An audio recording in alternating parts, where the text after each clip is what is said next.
Contractor Harindran? അതെ. Please. പരാതി ഞാൻ വായിച്ചു. മിസ്റ്റർ ശേഖർ മേനന്റെ മക്കളാണോ മൂന്നുപേരും? അതെ. പോലീസ് കാര്യമായൊന്നും ചെയ്തില്ല? ഇല്ല സർ. ചെയ്യില്ല. പ്രോഫിറ്റബിൾ കേസാണെന്ന് തോന്നിക്കാണില്ല. മിസ്റ്റർ ഹരീന്ദ്രൻ, ഞാൻ ഡൽഹിക്കാരനാ. നിങ്ങളുടെ സ്റ്റേറ്റിനെ സർവ് ചെയ്തുകൊണ്ട് നിങ്ങളുടെ സ്റ്റേറ്റ് അഫയേഴ്സിനെ ഞാൻ കുറ്റപ്പെടുത്താൻ പാടില്ല. ഇവിടെ എല്ലാം താറുമാറായി കിടക്കുകയാണ്. ആർക്കും ആരോട് ഒരു ഉത്തരവാദിത്വമില്ല. 99% കള്ളന്മാരാ. അങ്ങനെ ആയിപ്പോയി സർ. നേര് പറഞ്ഞാൽ താങ്കളെപ്പോലെ നോർത്ത് ഇന്ത്യൻ കേഡറിലുള്ള IAS ഓഫീസേഴ്സ് ആണ് ഞങ്ങൾക്ക് ഇപ്പൊ ആകെയുള്ള പ്രതീക്ഷ. അതുകൊണ്ടാണ് ധൈര്യമായിട്ട് ഇങ്ങോട്ട് പോകുന്നത്. ഇത് ഞാൻ നോക്കിക്കോളാം. വേണ്ടി വന്നാൽ out of the way. I will make them act immediately. സങ്കടപ്പെടാതിരിക്കൂ കേട്ടോ. I'm with you and you can come to me at any time. അല്ലെങ്കിൽ ഒന്ന് ഫോൺ ചെയ്ത് അപ്പപ്പ എന്നോട് കാര്യങ്ങൾ പറഞ്ഞാൽ മതി. Thank you sir. You are welcome.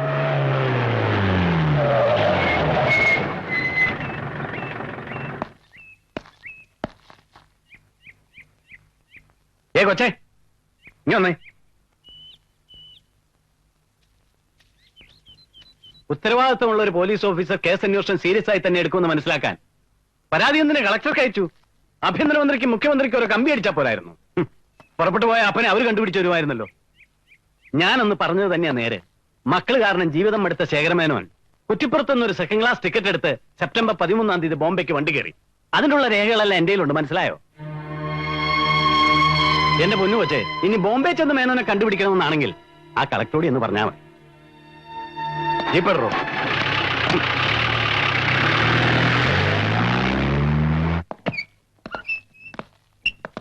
ഞാൻ Muttathara circle inspector Sachidanandan. Sir, formalities ഒന്നും വേണമെന്നില്ല. ഞാനിപ്പോ സസ്പെൻഷനില്ല. അറിയാം സാർ, പേപ്പറിൽ വായിച്ചിട്ടുണ്ട്. അൺഒഫീഷ്യൽ ആയിട്ടുള്ള ഒരു അന്വേഷണത്തിലാണ് ഞാൻ. ഇതെന്റെ സുഹൃത്ത് ഹരീന്ദ്രൻ. പരിചയമുണ്ട് സാർ. പറയീസേ, ചായ ശരിക്ക് പാലൊഴിച്ച് നന്നായിട്ട് അടിച്ചെടുത്തോളാൻ പറ. പതയുണ്ടാകും സാർ. ടേസ്റ്റിയാ. ചായ ഒന്നും വേണ്ട. നിങ്ങൾ ഇന്ന് ശേഖരമേനന്റെ മകളെ കണ്ടു എന്ന് പറഞ്ഞു. അതായത് കളക്ടറിനെ വിളിച്ച്. മനസ്സിലായി. മേനോന്റെ തിരോധാനത്തെ കുറിച്ച് നിങ്ങൾക്ക് കിട്ടിയ പുതിയ ഇൻഫർമേഷനെ പറ്റിയാണ് ഞങ്ങൾക്കറിയേണ്ടത്. സാർ, ഇത് സെപ്റ്റംബർ 13 കുറ്റിപ്പുറത്തുനിന്ന് കുർള എക്സ്പ്രസിൽ ടിക്കറ്റ് ബുക്ക് ചെയ്തവരുടെ ചാർട്ടാണ്. ദേ കണ്ടോ. T Sekhara Menon, 58 years old, male, Kuttippuram to Bombay, seat number 21. Yes, ഇത് അദ്ദേഹം തന്നെ. ഏതായാലും ജീവിച്ചിട്ടുണ്ടല്ലോ, സമാധാനായി. ആർക്കെങ്കിലും ആവട്ടെ. ഈ ചാർട്ട് കൊണ്ട് മാത്രം ഒരു പോലീസ് ഉദ്യോഗസ്ഥൻ തൃപ്തനാവില്ല. ഞാൻ തൃപ്തനായില്ല സാർ. അതുകൊണ്ട് വിശദമായ ഒരു അന്വേഷണം തന്നെ നടത്തി. അങ്ങനെയാണ് ശേഖരമേനോന്റെ കൂടെ യാത്ര ചെയ്ത ഒരു ഹമീദിനെ ഞാൻ കണ്ടെത്തിയത്. ഏത് ഹമീദ്? സഫർ ട്രാവൽസിലെ ഒരു ജീവനക്കാരനാണ് ഹമീദ്. ഹമീദ് ഞാനാണ്. എന്നാ കാര്യം? ഞങ്ങളെ SI മാത്യു വർഗീസ് അയച്ചാണ്. ഇരിക്കൂ. ഒരു ചെറിയ കാര്യം അറിയാൻ വേണ്ടിയായിരുന്നു. പറയൂ. താങ്കൾ കഴിഞ്ഞ സെപ്റ്റംബർ 13 കുർള എക്സ്പ്രസിൽ യാത്ര ചെയ്തിരുന്നു. നിങ്ങൾ ആ ശേഖരമേനന്റെ ബന്ധുക്കളാണോ? അതെ. SIയോട് ഞാൻ പറഞ്ഞാണല്ലോ എല്ലാം. അതെ, പക്ഷേ ഡീറ്റെയിൽസ് ഒന്നും അറിയാൻ. ഞാൻ കയറിയത് തിരൂരിന്ന. കുറ്റിപ്പുറത്ത് എത്തിയപ്പോഴാണെന്ന് തോന്നുന്നു ഈ പറയുന്ന ശേഖരമേനോൻ കയറി. അതൊന്നും ഞാൻ അയാളെ ശ്രദ്ധിച്ചില്ല. ഞാനൊരു പുസ്തകം വായിച്ചുകൊണ്ടിരിക്കുകയായിരുന്നു. ഇടയ്ക്കൊരു തേങ്ങലിട്ട് നോക്കിയപ്പോ എതിരെ ഇരുന്ന മനുഷ്യൻ കരയുകി മൂക്കിയിട്ടെന്നൊക്കെ കണ്ടു. കാഴ്ചയിൽ മാനിനും തറവാടിയുമായ പ്രായം ചെന്നൊരു മനുഷ്യൻ കരയുന്ന കണ്ടപ്പോ സ്വാഭാവികമായി അയാളൊന്ന് നോക്കി. എന്നിട്ട് പുസ്തകം മടക്കി വെച്ച് എന്ത് പറ്റി ഞാൻ ചോദിച്ചു. മറുപടി ഒന്നും പറഞ്ഞില്ല. വെറുതെ നോക്കിയതേ ഉള്ളൂ. കുറച്ചു കഴിഞ്ഞ് ചായക്കാരൻ വന്നപ്പോ പുള്ളിക്കാരൻ ഞാൻ ഒരു ചായ ഓഫർ ചെയ്തു. നിർബന്ധിച്ചപ്പോ കുടിച്ചു. പിന്നെയാണ് അയാൾ ശേഖരമേനോനാണെന്നും ബോംബെക്ക് പോവുകയാണെന്നും ഓരോന്നോർത്ത് കരഞ്ഞു പോയതാണെന്നൊക്കെ പറഞ്ഞത്. ഞാൻ യാത്ര പറഞ്ഞ് പാലക്കാട് ഇറങ്ങുകയും ചെയ്തു. ബോംബെന്ന് ഇതുവരെ അദ്ദേഹം മടങ്ങി വന്നില്ലേ? ഇല്ല. കുറെ നാൾ കഴിഞ്ഞ് തിരിച്ചു വരുള്ളൂ എന്നോട് പറഞ്ഞാട്ടാണ് എന്റെ ഓർമ്മ. Thank you mister Hameed. Inspector എല്ലാം പറഞ്ഞു. എന്നാലും ഞങ്ങളൊരു മനസ്സമാധാനത്തിന് വേണ്ടി വന്നോളൂ. ഓക്കെ.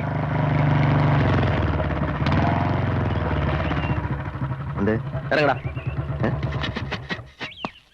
സത്യം പറഞ്ഞാൽ നിനക്ക് വേണ്ടത് സസ്പെൻഷൻ അല്ല, ഡിസ്മിസലാണ്.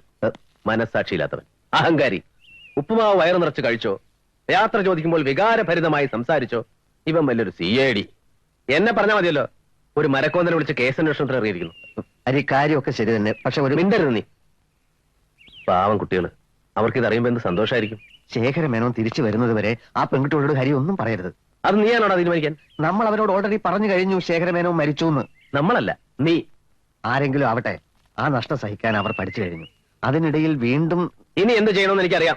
എടാ, നിന്റെ സഹായം ആവശ്യമില്ലെന്ന് പറഞ്ഞു പിന്നെ പരിഞ്ഞോര് വന്നതിന് വലിഞ്ഞു കയറി വന്നു ആ. ദേ ഹരി സൂക്ഷിച്ച് സംസാരിക്കണം. ഇല്ലെങ്കിൽ എന്ത് ചെയ്യടാ?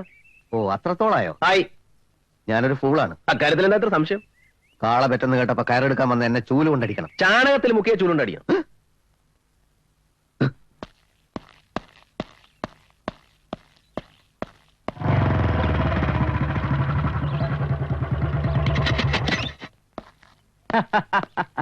എന്നാ പറയാനാ, ആവശ്യക്കാരൻ ഇരിക്കപ്പുറതില്ലല്ല.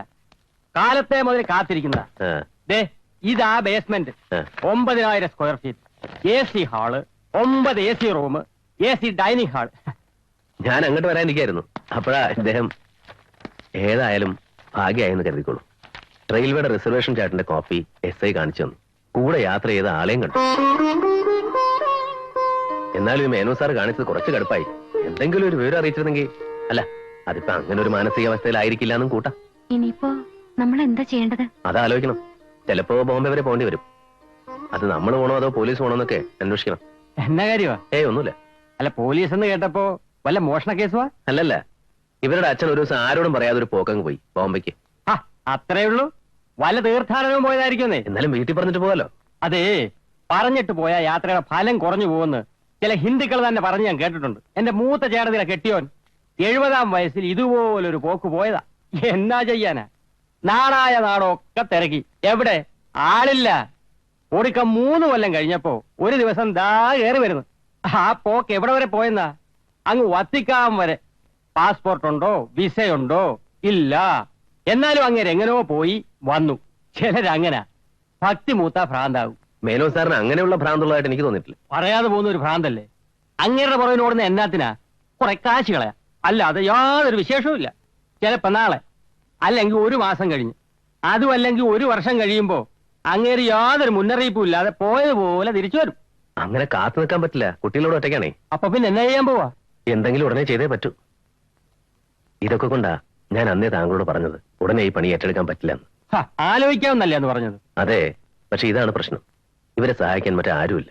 മുഷിയരുത്, വേറെ വല്ലവരും നോക്കിക്കോളൂ.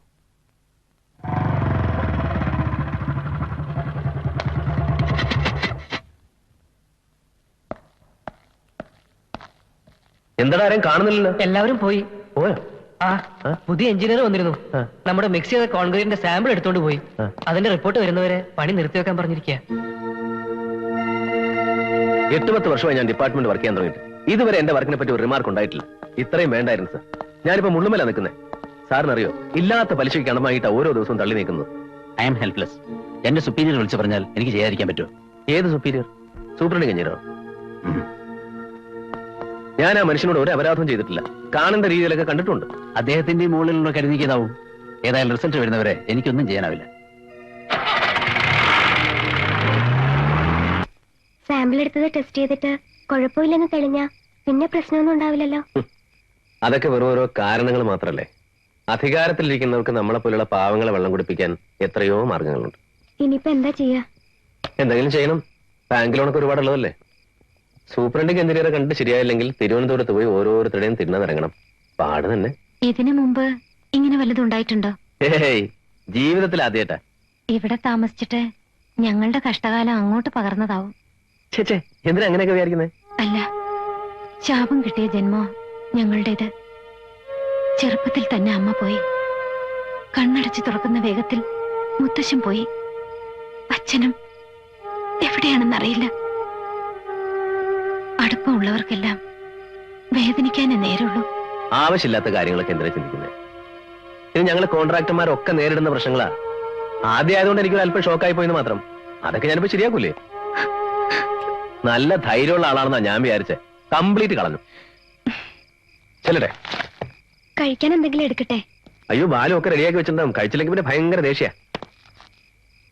പിന്നെ ഒരാള് വീട്ടിൽ വന്നിട്ട് പോകുമ്പോ ഇങ്ങനെ മുഖം വീർപ്പിച്ച് നിൽക്കാൻ പാടില്ല. അപ്പൊ ഗുഡ് നൈറ്റ്.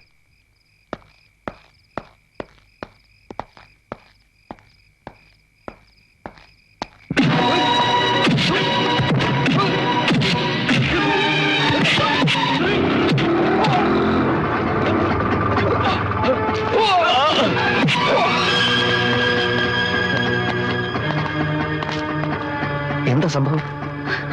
എന്താന്ന് ചോദിച്ചാൽ എനിക്കൊന്നും അറിയില്ല. ഇരുട്ടിന്ന് 2 പേരുടെ നേരെ ചാടി വീണു. എന്തൊക്കെയോ പ്രശ്നങ്ങളുണ്ട്.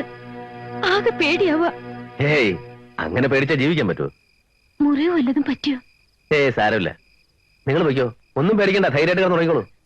ഇതൊക്കെ ആരാന്നാ മനസ്സിലാവാത്തത്? ഈ ലോകം നിറച്ച് ദുഷ്ടന്മാരല്ലേ. എന്നാലും എന്നെ ഒരു എത്തും പിടി കിട്ടുന്നില്ല. നേരം വൈകി പോയി കിടന്നോളൂ.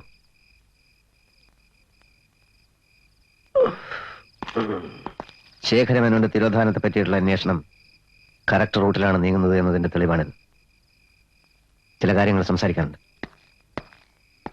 രമാദേവി മർഡർ കേസിൽ ഡിവൈഎസ്പിയുടെ നിഗമനങ്ങൾ തെറ്റാണെന്ന് ഞാൻ പറഞ്ഞു. ശരിയാണെന്ന് അയാൾ വാദിച്ചു. Then go head with your idiotic bullshit investigation എന്നായി ഞാൻ. പിന്നീട് ഞാനാണ് ശരിയെന്ന് തെളിഞ്ഞെങ്കിലും മേലധികാരിയോട് മോശമായി സംസാരിച്ചതിന് ഞാൻ സസ്പെൻഡ് ചെയ്യപ്പെട്ടു. 2 വാക്കുകൾ, ഇഡിയോട്ടിക്, ബുൾഷിറ്റ്. ഞാനത് പിൻവലിക്കണം. എനിക്ക് മനസ്സില്ല. അതുപോലെ ഹരി എന്നോട് പറഞ്ഞതൊന്നും പിൻവലിക്കണ്ട. കാരണം ഹരി എന്നെ പ്രകോപിപ്പിച്ചതുകൊണ്ടാ പൂനെയിൽ നിന്ന് ഇത്രയും പെട്ടെന്ന് ടിടിയുടെ ചാർട്ടിന്റെ കോപ്പി വരുത്താൻ എനിക്ക് കഴിഞ്ഞത്. ഇതാ നോക്കൂ. Kurla express, September 13, train number 6636, 3 tier, seat number 21, Kuttippuram to Bombay. P Sekhara Menon, എൻഷെ. എൻഷെ എന്ന് വെച്ചാൽ നോട്ട് ജോയിന്റ് എന്ന് വെച്ചാൽ ടിക്കറ്റ് ബുക്ക് ചെയ്തു എന്നുള്ളത് സത്യം. പക്ഷെ മേനോൻ അതിൽ യാത്ര ചെയ്തിട്ടില്ല എന്നുള്ളത് അതിലും വലിയ സത്യം. അപ്പൊ ഹമീദ് പറഞ്ഞത് ഒരു നുണ സത്യമാക്കാൻ പുറകിലാരോ ചരട് വലിക്കുന്നുണ്ടെന്നർത്ഥം. ഇന്നിപ്പോ ഇരുട്ടിന്ന് നിന്റെ മേലെ ചാടി വീണവരുടെ പുറകിലും മറ്റാരുമല്ല.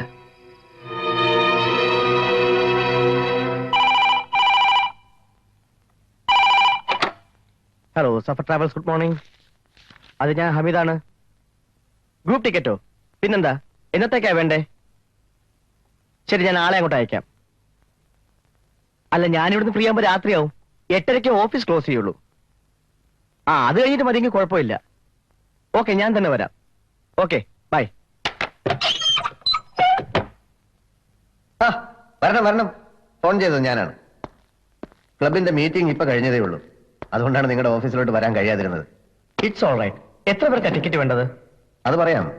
അതിനു മുമ്പ് ചെറിയൊരു സംശയം ചോദിക്കാനുണ്ടായിരുന്നു. അതായത് പൂനെയിൽ നിന്ന് ടിടിയുടെ ചാർട്ട് വരുത്തി, ശേഖരമേനോൻ നോട്ട് ജോയിന്റ്. അപ്പൊ പിന്നെ ഏത് ശേഖരമേനോന്റെ കൂടെയാ ഹമീദ് എന്ന് യാത്ര ചെയ്തത്? എന്ത്? എന്താ ഇൻസ്പെക്ടറെ നിങ്ങൾ ഈ പോലീസ് മുറിയിൽ വളച്ചുകെട്ടി ചോദ്യങ്ങൾ ചോദിക്കുന്നത്? അല്ലാതെ ഹമീദ് പറയുമല്ലോ. പറയാം. ഇത് യാത്ര ചെയ്യാത്ത മേനോന്റെ പേരിൽ ടിക്കറ്റ് ബുക്ക് ചെയ്ത ആരാ? കൂടെ യാത്ര ചെയ്തെന്ന് നിങ്ങളെ കൊണ്ട് പറയിപ്പിച്ചതാരാ? നിങ്ങൾ എന്തൊക്കെയാ ഈ പറയുന്നേ? എന്തിനാ ഇടിയും കുത്തുമൊക്കെ? ചിലപ്പോ പ്രലോഭനം കൊണ്ടാവാം, അല്ലെങ്കിൽ സമ്മർദ്ദം കൊണ്ടാവാം. ഒരു നുണ പറഞ്ഞുപോയി. ഇടിക്കാതെ തന്നെ ഹമീദ് സത്യം പറയുമല്ലോ. ഹമീദിനെ അറസ്റ്റ് ചെയ്താൽ അത് വാർത്തയാകും. അപ്പൊ അവന്റെ പിന്നിലെ ശക്തികൾ ഒന്നുകിൽ അവനെ ജാമ്യത്തിലിറക്കും, അല്ലെങ്കിൽ അവനെ തന്നെ ഉന്മൂലനം ചെയ്തൊന്നും വരും. അതുകൊണ്ട് അവനെ ഞങ്ങൾ ഇങ്ങോട്ട് കൊണ്ടുപോകുന്നത്. സർ, അവൻ എന്തെങ്കിലും സംഭവിച്ചാൽ ആ റിസ്ക് ഞങ്ങൾ ഏറ്റെടുക്കുകയാണ് മാത്യൂസേ. ഇടിച്ച് പദം വരുത്തിയിട്ടും അവൻ വിട്ടൊന്നും പറഞ്ഞില്ല. എപ്പോഴും ഒരിക്കൽ ബോധത്തിന്റെ അബോധാവസ്ഥയുടെ ഇടയ്ക്ക് KRK സാർ, നിങ്ങൾക്ക് വേണ്ടി ഞാൻ മരിക്കുകയാണ് എന്നവൻ അവ്യക്തമായിട്ട് പറഞ്ഞു. ആരാണ് KRK? അങ്ങനെ ഒരു പേര് കേട്ടിട്ടുണ്ടോ? KRK അതിപ്പോ വെറും 3 അക്ഷരല്ലേ ഉള്ളൂ. KR കണ്ണൻ, K രാമകൃഷ്ണൻ, അങ്ങനെ ആരോ. സാർ, പിന്നെ സർക്കാരിലും നമ്മുടെ ഡിപ്പാർട്ട്മെന്റിലൊക്കെ വലിയ പിടിപാടുള്ള ഒരു KRK കുറിച്ച് സാർ കേട്ടിട്ടില്ലേ? KRK ഗ്രൂപ്പ് ഓഫ് ഇൻഡസ്ട്രീസിന്റെ ഉടമ, ഉന്നതൻ, വ്യവസായ പ്രമുഖൻ. അതെ, പക്ഷേ അയാളും ശേഖരമേനോനും തമ്മിൽ ഏതെങ്കിലും ഒരു സാധാ KRKക്ക് ശേഖരമേനോനോട് വിരോധം തോന്നുന്ന കാര്യമുണ്ട്? ശരിയാണ്. അവിഹിത മാർഗത്തിലൂടെ നേട്ടങ്ങൾ ഉണ്ടാക്കാൻ ആഗ്രഹിക്കുന്നവരാണല്ലോ സർക്കാരിന്റെയും ബ്യൂറോക്രസിയുടെയും കൂട്ടുകാരനാകാൻ ശ്രമിക്കുക. KRK.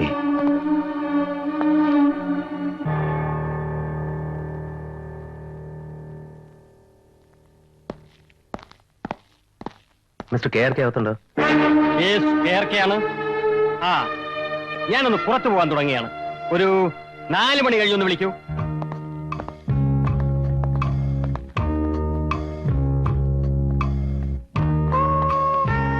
ജോണിക്കുട്ടി വരും. വൈകിട്ട് 5 മണി കഴിയും. വന്നില്ലെങ്കിൽ പിന്നെ അടുത്ത ആഴ്ച കണ്ടാൽ മതി എന്ന് പറയണം. Yes sir. മറ്റേ നമ്പറിൽ ആരെങ്കിലും വിളിച്ചാൽ ഡീറ്റെയിൽസ് എഴുതി വെച്ചാൽ മതി. Yes sir.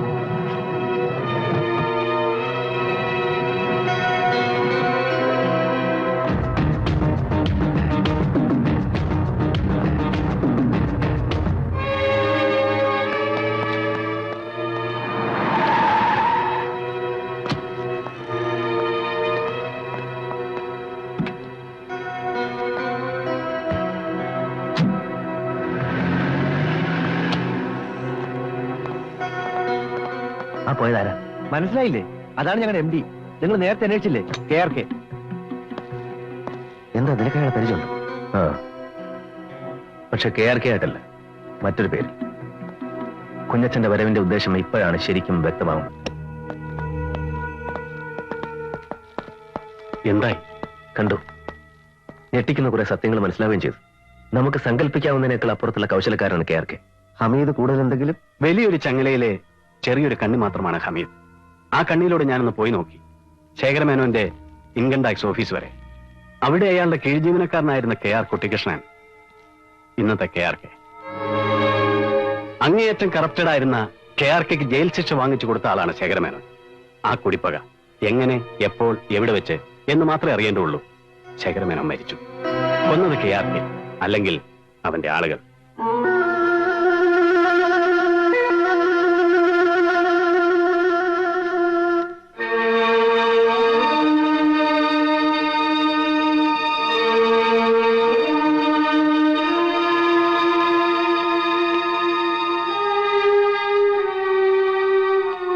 ചേച്ചി ഇരിക്കൂ കേട്ടോ.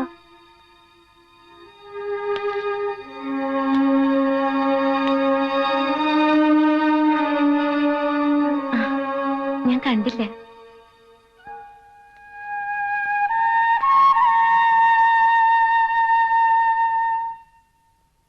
എനിക്ക് ദേവിയോടൊരു കാര്യം പറയാനുണ്ടായിരുന്നു.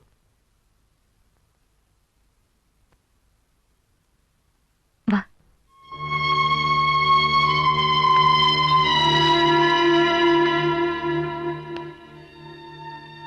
എന്താണ്? ഈ ദിവസങ്ങൾക്കിടയിൽ ഞാൻ കുറേയൊക്കെ ദേവിയെ മനസ്സിലാക്കിയിട്ടുണ്ട്. പ്രായത്തെക്കാൾ കവിഞ്ഞ പക്വതയുണ്ട് ദേവിക്ക്. മാളുവിന്റെയും ഗോപികയുടെയും അമ്മയെ പോലെ ദേവി ഇപ്പം. അവർക്ക് ധൈര്യം കൊടുക്കാനും ദേവിക്ക് കഴിയൂ. അല്ലെങ്കിൽ അതിന് കഴിയണം. ആദ്യത്തെ ഞെട്ടൽ, പിന്നുണ്ടായ ആശ്വാസം, പിന്നെ വീണ്ടും ആകപ്പാടെ നോർമലായിട്ടുള്ള ഒരാൾക്ക് ഭ്രാന്ത് വന്നു പോകാവുന്ന സന്ദർഭം. പക്ഷേ തളരരുത്. അനുജത്തിമാരെ കുറിച്ച് ഓർത്തെങ്കിലും തളരാൻ പാടില്ല. എന്താണെങ്കിലും പറയൂ. അത് നമ്മള് വിചാരിച്ച പോലെ അല്ല കാര്യങ്ങൾ.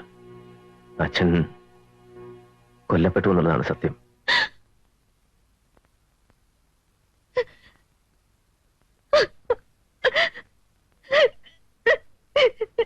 കരയരുത്. ധൈര്യം സംഭരിച്ചേ പറ്റൂ.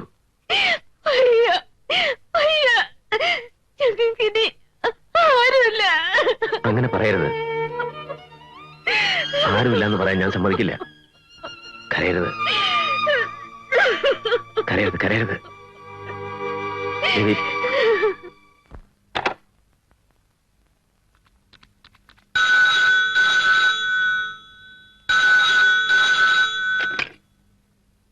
ഹലോ, മിസ്റ്റർ കുഞ്ഞച്ചനെ ഒന്ന് കിട്ടുവോ?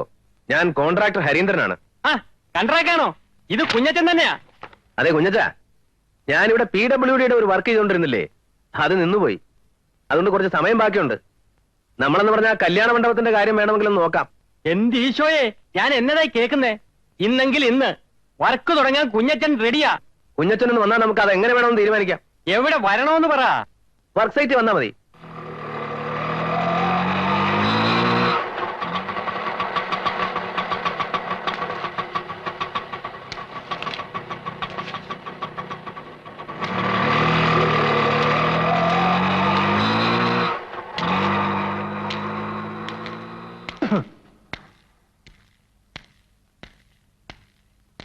കണ്ടാക്കേ.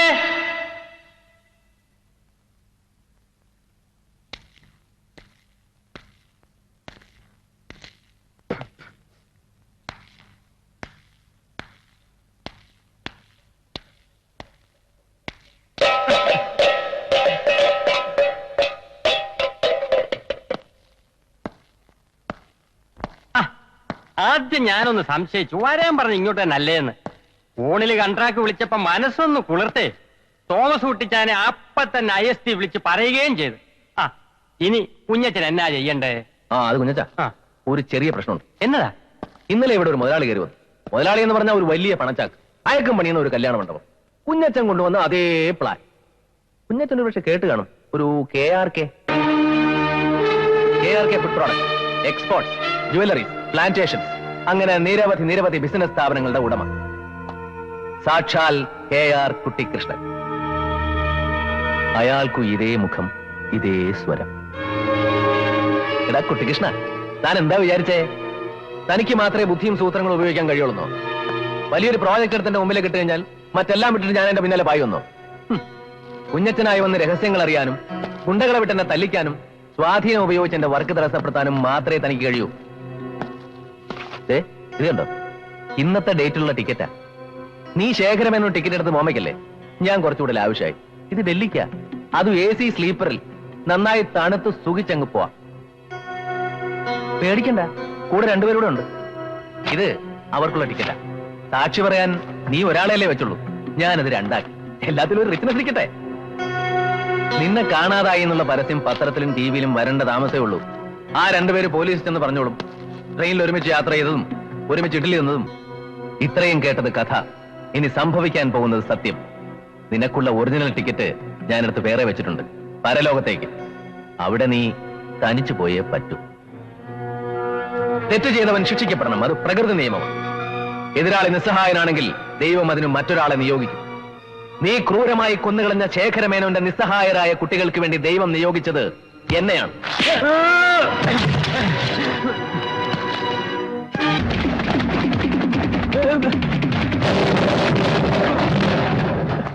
സർക്കിൾ ഇൻസ്പെക്ടർ സച്ചിദാനന്ദൻ, നിനക്കിപ്പോ കിട്ടിക്കൊണ്ടിരിക്കുന്ന ഈ ഇടിക്ക് നിയമസാധുതയില്ല. അതുകൊണ്ടാണ് ഞാൻ ഇടപെടാത്തത്. ഹരി നിന്നെ ഇടിച്ചു കൊല്ലും. അതിനു മുമ്പ് എന്താണ് സംഭവിച്ചതെന്നുള്ള സത്യം തുറന്ന് പറയടാ റാസ്കൽ. പറടാ, എങ്ങനെ, എവിടെ വെച്ച് നീ ശേഖരം എന്നെ കൊന്നു?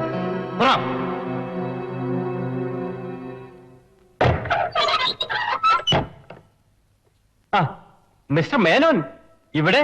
വീട്ടിൽ പോയിരുന്നു. ഓഫീസിലും ക്ലബിലും ഒന്നും കണ്ടില്ല. അപ്പൊ ഇവിടെ ഉണ്ടെന്നറിഞ്ഞു. ഇവിടുന്ന് ഞാൻ ഇറങ്ങാൻ തുടങ്ങായിരുന്നു കുന്നത്തൂരിലെ റബ്ബർ ഫാക്ടറിയിലേക്ക്.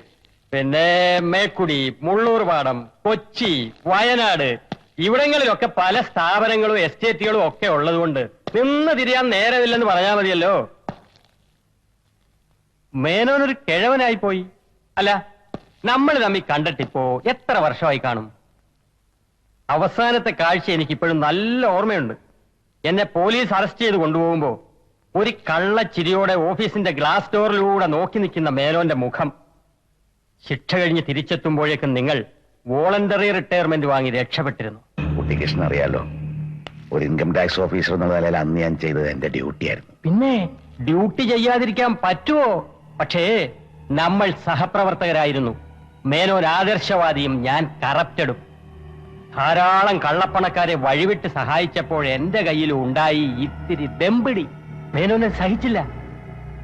എന്റെ ഒരേ ഒരു പെങ്ങളുടെ വിവാഹത്തിന്റെ തലേ ദിവസമാണ് നിങ്ങൾ എന്റെ വീട് റെയ്ഡ് ചെയ്യിച്ചത്. എനിക്ക് കിട്ടിയ നിർദ്ദേശം അതായിരുന്നു കുട്ടിക്കൃഷ്ണൻ. പക്ഷേ എന്റെ പെങ്ങളുടെ വിവാഹം മുടങ്ങി. നീണ്ട 4 വർഷം ഉള്ളിൽ അപമാനത്തിന്റെ തീയുമായി ഞാൻ ജയിലിൽ കിടന്നു. താൻ എന്റെ മുമ്പിൽ എത്തുമെന്ന് എനിക്കറിയാമായിരുന്നു. പ്രതീക്ഷിച്ചതിലും അല്പം വൈകിയെന്ന് മാത്രം. അപേക്ഷയാണ്, ഇനിയെങ്കിലും എന്നെ എന്റെ മക്കളെ ഉപദ്രവിക്കരുത്. എന്റെ മകളുടെ കല്യാണം മുടങ്ങിപ്പോകുന്നതിന്റെ പിന്നില് കുട്ടിക്കൃഷ്ണന്റെ പകയുണ്ടെന്ന് ആദ്യമൊന്നും ഞാൻ മനസ്സിലാക്കിയില്ല. ഇപ്പൊ മനസ്സിലാക്കിയല്ലോ. എടോ മേന്നെ, ഒരു മനുഷ്യന്റെ വളർച്ചയിൽ അവന്റെ ശത്രുവിന് വലിയ ഒരു പങ്കുണ്ട്. ശത്രുക്കളെ വേദനിപ്പിക്കുന്നതിലൂടെയാണ് ഇന്ന് എന്റെ നിലനിൽപ്പ്. ചിലർക്ക് ക്രിക്കറ്റ്, ചിലർക്ക് ഫുട്ബോൾ, മറ്റു ചിലർക്ക് സിനിമ എന്നൊക്കെ പറയുന്നത് പോലെ എനിക്കിപ്പോഴുള്ള ഹോബികളിൽ ഒന്നാ തന്നോടുള്ള പക. പ്ലീസ് കുട്ടിക്കൃഷ്ണൻ, ഒരു രീതിയിൽ ഞാൻ നിങ്ങൾക്ക് ഇപ്പൊ എതിരാളിയല്ല. ദയവേത് ഒന്നും അറിയാത്ത എന്റെ മക്കളെ കണ്ണീര് കുടിപ്പിക്കരുത്. മക്കള് കണ്ണീര് കുടിച്ചാലേ തന്റെ നാശം പൂർണ്ണമാകൂ.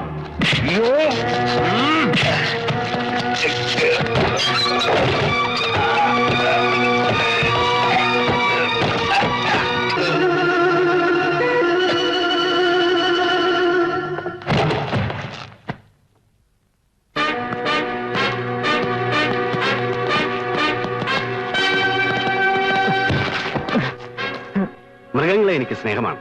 അതുകൊണ്ട് നിന്നെ മൃഗമെന്ന് ഞാൻ വിളിക്കില്ല. മനുഷ്യവും മൃഗവുമല്ലാത്ത നിന്നെ പോലെയുള്ള ജന്തുക്കൾക്ക് വേറെ പേര് കണ്ടെത്തണം.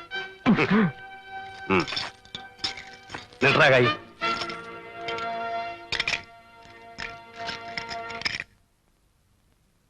സത്യത്തിൽ എല്ലാം ഒരു നിയോഗം തന്നെ. ഞാൻ സസ്പെൻഷനിലാവുക, ഹരി എന്നെ കാണാൻ വരിക.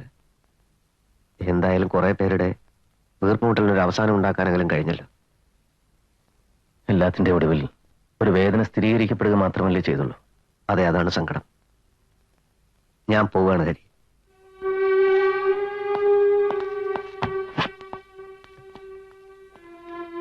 മനസ്സ് കുറച്ചുകൂടെ പാകമായിരിക്കുന്നു.